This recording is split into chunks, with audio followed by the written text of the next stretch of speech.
मूल आवर्त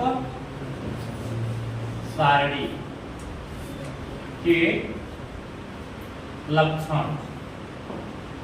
मूल आवर्त सारणी के लक्षण किस पर आधारित है पता चला कि नहीं? मूल आवर्त नियम पे।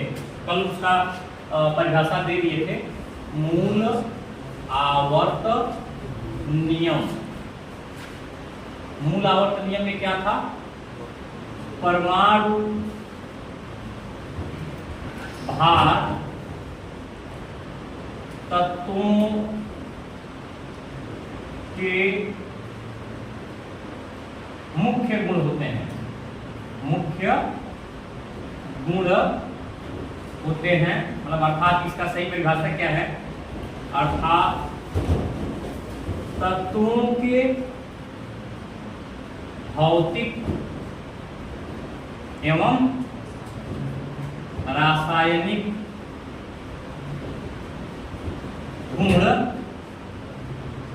परमाणु भारों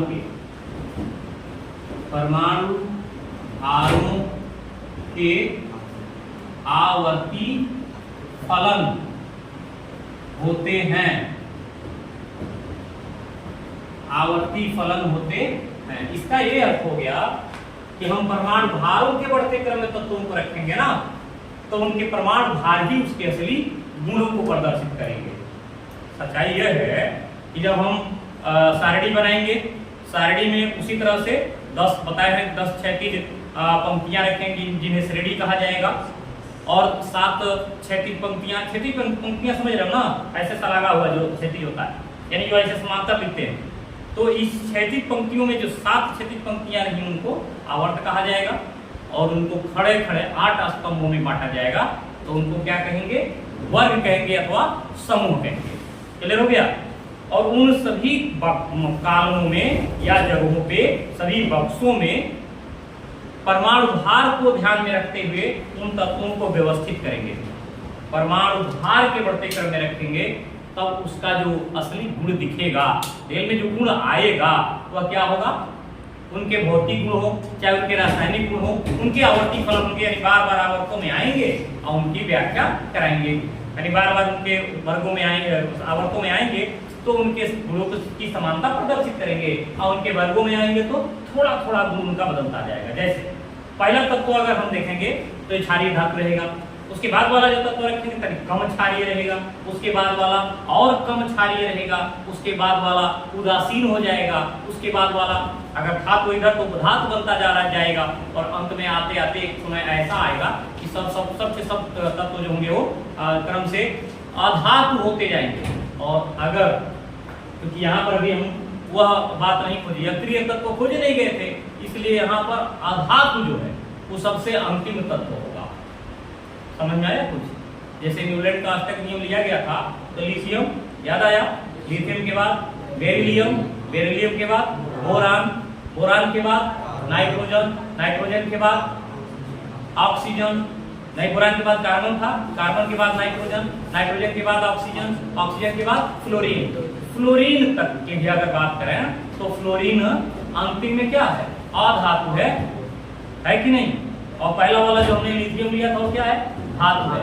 इसी क्रम में लिथियम ज्यादा प्रबल धातु है, लिथियम के बाद बेरिलियम तनिक कम धातु है, बेरिलियम के बाद बोरान अब लगभग धातु होने लगा है, बोरान के बाद कार्बन मध्यवर्गीय हो गया, उसमें थोड़ा सा धातु, क्योंकि याद करो ग्रेफाइट में धातुओं का गुण दिखाई देता है, और वहीं हीरा में अधातुओं का गुण दर्शाया जाता है। यानी धातु कार्बन को कई जगह कई रूपों में प्रदर्शित किया गया है। उसके बाद कार्बन के बाद अगला तत्व ले रहा हूं नाम है ना, ध्यान देना। कार्बन के बाद नाइट्रोजन, नाइट्रोजन में ज्यादा अधात्विक हो गया, माने अधातु हो गया। नाइट्रोजन के बाद ऑक्सीजन बहुत बड़ा धातु हो गया, उसके बाद क्लोरीन है तो पूरा धातु ही है ना। और आगे आते हैं सोडियम, सोडियम तो सबको पता है क्या बड़ा धातु है और क्षारीय धातु है, इसके साथ इलेक्ट्रॉन का परित्याग बड़ी तेजी से होता है और ये हाइड्रोक्साइड बनाने का प्रबल प्रवृत्ति रखता है। इसके बाद वाला मैग्नीशियम और इससे कमजोर धातु होता है, इसके बाद वाला एल्यूमिनियम और कमजोर हो गया, उसके बाद वाला एल्यूमिनियम क्या होता है, याद करिए, सिलिकॉन, सिलिकॉन धातु है, याद करो साफ शब्दों में, सिलिकॉन बहुत बड़ा उपधातु है। सिलिकॉन के बाद क्या याद करिएगा, फास्फोरस, फास्फोरस अधातु हो गया कि नहीं हो गया, फास्फोरस के बाद सल्फर, सल्फर अधातु है कि नहीं है, और सल्फर के बाद 17 परमाणु क्रमांक वाला क्लोरीन, ये क्या है, धातु नहीं है। इसका मतलब है, यहाँ तक तो न्यूलैंड ने एक बताया था कि नहीं बताया था, इससे पता चलता है कि न्यूलैंड के जो अष्टक नियम थे उनको सारणीबद्ध कर देने का काम मेंडलीफ ने जो किया था, उसी को मूल आवर्त सारणी कहा गया, और यह आधारित था मूल आवर्त नियम पर। इस सारणी के लक्षण अब बनाएंगे तो लक्षण हो जाएंगे, ध्यान से रखिएगा, पहला 10 क्षैतिज पंक्तियां, इनको क्या कहेंगे, इसे डायरेक्ट लिखेंगे श्रेणी, श्रेणी हो गया। दूसरा 7 क्षैतिज, 7 बहुत सारा बता रहे हैं, 7 क्षैतिज पंक्तियां, इन्हें क्या कहेंगे, आवर्त, वेरी गुड। और तीसरा लक्षण इसमें था जिसको स्तंभ कहेंगे, 8 खड़े स्तंभ, खड़े स्तंभ, इनको क्या कहेंगे, वर्ग या समूह। ये 3 बात इसमें स्पष्ट हो गई। पहले उतना सफल नहीं रहा, इसके बाद इनको संशोधित किया गया और बताए होंगे कि संशोधित आवर्त नियम बनाया गया, जिसकी खोज 1913 में मोजले द्वारा किया गया। इनका क्या कहना था कि तत्वों के भौतिक एवं रासायनिक गुण, भौतिक एवं रासायनिक गुण परमाणु क्रमांकों के आवर्ती क्या होते हैं, फलन होते हैं। इसका क्या अभिप्राय है कि परमाणु क्रमांक के बढ़ते क्रम में यदि तत्वों को रखा जाए, परमाणु क्रमांक के बढ़ते क्रम में यदि तत्व व्यवस्थित किए जाएं, तो उस हिसाब से इनके जो असली गुण होंगे, जो रियल में जिस गुण की बात कर रहे हैं, वह गुण उनके किसके ऊपर डिपेंड करेगा, परमाणु क्रमांकों के ऊपर। इसका आशय लेकर के, यानी इसे आधार बना करके पुनः क्या लक्षण बनाए गए, संशोधित आवर्त सारणी के नियम से संशोधित आवर्त सारणी तैयार की गई। इनका लक्षण था, लक्षण की बात में बात करें, पहले ग्राफ आपको यही समझा दे रहा हूं, इसी से सारी बातें आपको समझ में आ जाएगा। इसमें श्रेणी, इसमें आवर्त और आवर्तों का नाम स्पष्ट किया गया। श्रेणी में रोमन इसको लिखते हैं, Roman first, Roman second, Roman third, Roman 4, 5, 6, 7, 8, 9 और 10। देखोगे सही है ना। इसमें क्या था, इसको एक ही रखा गया, यानी एक जो था इसको एक ही रखा गया। 2, 3, 3 तक इसके आवर्त, इसका आवर्त 1 रहा, इसका आवर्त 2 रहा, 3 वाले का आवर्त 3 रहा। इसको 4 और 5 को मिला के क्या बना लिया गया, 4 और 5 को मिला के बना लिया गया 4, 6 और 7 को मिला के बना लिया गया 5। देख रहे हो, 8 और 9 को मिला के बना लिया गया, और 10 को अकेले 7 रखा गया। देखो तो 2 चीज मिला रहे हैं ना, तो 4 को क्या कहेंगे, 4 कौन सी संख्या है, सम है कि विषम, सम है ना, इसको कहते हैं सम। और 5 क्या है, इसको कहते हैं विषम। फिर 6 क्या है, ध्यान दो इधर, ये 6 को सम कहेंगे, सम, और 7 को क्या कहेंगे। अच्छा समझ में आ रहा है कि नहीं आ रहा है, ये सब बहुविकल्पी प्रश्न बनते हैं इनसे। सम और विषम इसकी बात, इसके अंदर तत्व कितने थे इससे कोई मतलब नहीं था, वो संख्या क्या है, जैसे 4 है, 2 से कटने वाली है, बिल्कुल गणित की तरह जो संख्या लिखते हैं उसे सम विषम माना गया। अगली में क्या कहेंगे, अब या 8 वाला को क्या कहेंगे, 9 को, यानी कितने सम विषम बने इसमें, 3 सम बने, तो 3 विषम बने, तो कुल मिला के 6 सम विषम हो गए। और 4 जो है वो अकेले अकेले रहे, तो जब अकेले रहे तो उसको सम विषम क्या करना, अरे 1 है उसको हम जो ना माने, 2 है, 3 है, और 2 से अंतिम है। इसमें जो तत्व रखे गए उस आधार पर आवर्तों का नाम रखा गया। पहले तो लघु आवर्त कहा गया, क्या कहे इसको, लघु, इसको हालांकि लघु न करके अति लघु कहे, अति लघु आवर्त। दूसरे को क्या कहा गया, लघु आवर्त, लघु आवर्त। तीसरे को दीर्घ, अति लघु हो गया, इसको भी लघु ही कहेंगे, लघु आवर्त। चौथे को दीर्घ आवर्त, पांचवें को दीर्घ आवर्त, छठवें को अति दीर्घ आवर्त, और 7वें को अपूर्ण अति दीर्घ आवर्त। ये खासियत सामने नजर आ गई। हमें लग रहा है कि ये इससे बहुत अच्छा से स्पष्ट हो गया कि इसमें भी 10 क्षैतिज पंक्तियां बनाई गई, इसे श्रेणी कहा गया। इसमें 7 क्षैतिज पंक्तियां आवर्त बनाए गए, उसी 10 श्रेणियों को 7 आवर्तों में वर्गीकृत कर दिया गया। 8 खड़े स्तंभ इसके भी बनाए गए, यानी इसमें ये पहला लक्षण है। दूसरा, इसमें 7 क्या रखे गए, सॉरी 8 क्या रखे गए, 8 स्तंभ, खड़े स्तंभ, खड़े स्तंभ थे। इस खड़े स्तंभों को क्या कहा गया, वर्ग। अंतिम जो है इसमें तीसरी बात की, प्रथम तत्व क्या था, क्षार धातु, क्षार धातु। और अंतिम तत्व क्या रहा, अक्रिय, खोजा गया है यहाँ, अक्रिय तत्व। अब खोज हो गया ना, तो यहाँ तक तो खोज ही नहीं था, जब था ही नहीं तो उसको कहाँ रखा जाए। जब खोजा गया तो 8वें में जो रखा गया उसे अक्रिय तत्व का स्थान दिया गया। चौथा ये था कि इसमें तत्वों को परमाणु क्रमांक के बढ़ते क्रम में व्यवस्थित किया गया। तो पहले वर्ग में जो तत्व थे उससे थोड़ा सा अलग लक्षण वाला दूसरे वर्ग का तत्व था, उससे अगला वाला जो तत्व था उससे थोड़ा सा अंतर वाला।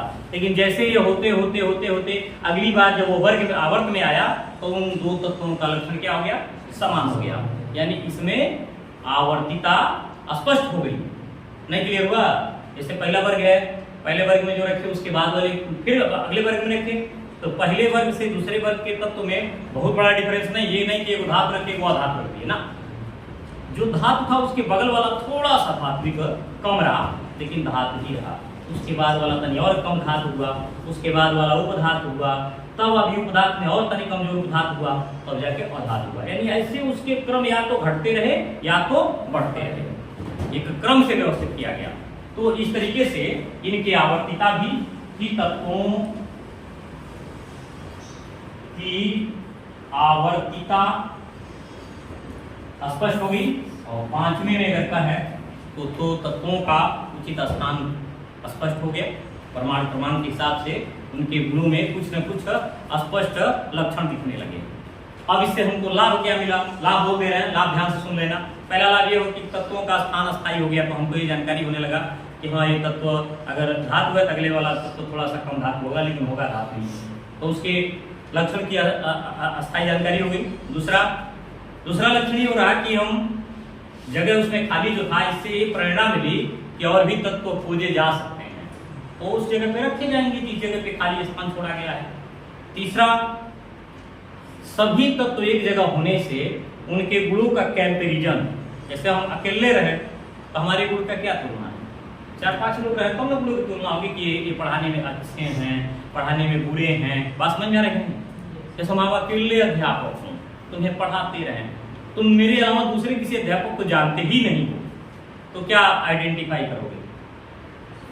जो फल चढ़े तो संतरे जी पर चढ़े, यानी यह सर्वे सर्वा है, अंधन में कनवा राजा है। ये होगा जब 4 लोगों से मिले रहोगे, सभी लोगों की तुलना करोगे तब तुम्हें पता चल पाएगा कि हाँ कौन इसमें बेहतर जानकारी दे रहा है। उसी तरह तत्वों की बात है, जब कई तत्व एक पास रहे तो उन्हें पता चला कि हाँ इनका गुण ज्यादा सक्रिय है, ये ज्यादा निष्क्रिय हैं, और किस तरीके से इनके गुणों की व्याख्या हो पाई। इस तरीके से इनका सारा लक्षण सामने आ गया। लेकिन दोष क्या था, इसमें संभारिकों का स्थान ही नहीं पता चला।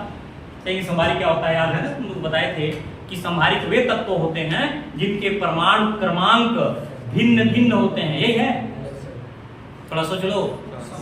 हाँ, अरे जिसके परमाणु समभारिक शब्द है, समस्थानिक है। जब समभारिक रहेंगे तब परमाणु क्रमांक उनका क्या होगा, भिन्न भिन्न होगा। समस्थानिक होंगे तो उनके परमाणु क्रमांक समान होंगे। मतलब जिनके परमाणु क्रमांक समान होते हैं और उनका परमाणु भार भिन्न भिन्न होता है उसे समस्थानिक कहते हैं, आइसोटोप्स कहते हैं। जैसे हाइड्रोजन के 3 समस्थानिक के बारे में पता होगा। पहला प्रोटियम था, दूसरा ड्यूटेरियम था, तीसरा ट्राइटियम था। तीनों के परमाणु क्रमांक एक ही न है, एक, लेकिन उसका द्रव्यमान संख्या क्या होता है, भिन्न भिन्न होता है। क्लियर हो गए। क्लोरीन 35 और क्लोरीन 37, इन दोनों के जो द्रव्यमान संख्या है वो भिन्न भिन्न है। लेकिन क्लोरीन का परमाणु क्रमांक तो 17 ना होगा। ऑक्सीजन 16, ऑक्सीजन 17, ऑक्सीजन 18, इन तीनों के जो द्रव्यमान संख्या होगा डिफर हो रहा है, बोल ही रहे हैं। लेकिन क्या है, ऑक्सीजन का परमाणु क्रमांक बदल जाएगा, तो 8 है, 8 है, 8 नहीं रहेगा। तो जिन तत्वों के परमाणु क्रमांक समान और उनके द्रव्यमान संख्या भिन्न भिन्न होती है उसे समस्थानिक कहते हैं। और जिन तत्वों के परमाणु क्रमांक ही भिन्न भिन्न होते हैं और उनका द्रव्यमान संख्या समान होता है उसे समभारिक कहते हैं, अर्थात आइसोबेर्स कहा जाता है, समान भार वाला। जैसे उदाहरण में क्या दिया गया था, कुछ याद है? याद होगा, बोले थे आर्गन, पोटेशियम और कैल्शियम, इनका द्रव्यमान संख्या 40 माना गया है। एग्रीगेट 40 से माना गया है, लेकिन सबका परमाणु क्रमांक भिन्न भिन्न होता है। एक 18, एक 19, एक 20 है। उसी तरह कार्बन 14, अनाइट्रोजन 14। कहेंगे कार्बन 14 होता है क्या? होता है। Carbon 13, carbon 14, carbon 12, carbon 13, carbon 14, जिसमें रेडियोधर्मी कार्बन होता है। रेडियोधर्मी कार्बन को कार्बन 14 कहते हैं और सामान्य नाइट्रोजन को नाइट्रोजन 14 कहते हैं। दोनों के परमाणु भार बराबर हो गए, नहीं हो गए, लेकिन कार्बन का परमाणु क्रमांक 6 और नाइट्रोजन का परमाणु क्रमांक 7 होता है। क्लियर हो रहा है? यह बात स्पष्ट हो गया कि न तो समस्थानिक का स्थान अस्थायी रूप से इसमें दिखाई दिया, न संभारिक का ही स्थान स्पष्ट था। दूसरी चीज, इसमें कई ऐसे लक्षण थे जो स्पष्ट नहीं हो रहे थे कि इसके बाद ही होने चाहिए। इसके विकर्ण संबंध भी स्पष्ट नहीं थे। और एक खास जो दोष था वो ये था कि जो लेंथेनाइड और एक्टेनाइड श्रेणियां बनाई गई थी, इसमें भी बनाई गई थी, उन श्रेणियों को मूल आवर्त सारणी से क्या कर दिया गया था? हटा दिया गया था। आखिर जब भर एक ही है तो एक ही सारणी में होना चाहिए ना, लेकिन उसे हटा करके नीचे स्थान दे दिया गया था। ये बहुत बड़ा फर्क था। इससे स्पष्ट नहीं हो पा रहा था कि वास्तव में ये उसी सारणी के सदस्य हैं कि किसी और सारणी के सदस्य हैं। क्लियर हो रहा है? तो ये दोष था। इन दोष को दूर करने के लिए एक नया संशोधित उच्च कोटि का सारणी तैयार किया गया। हालांकि इस सारणी को क्या कहा गया? लघु आवर्त सारणी। क्लियर हो गया ना?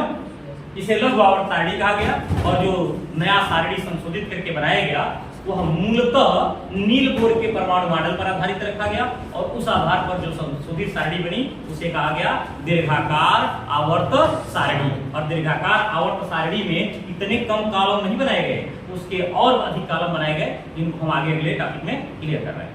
इसको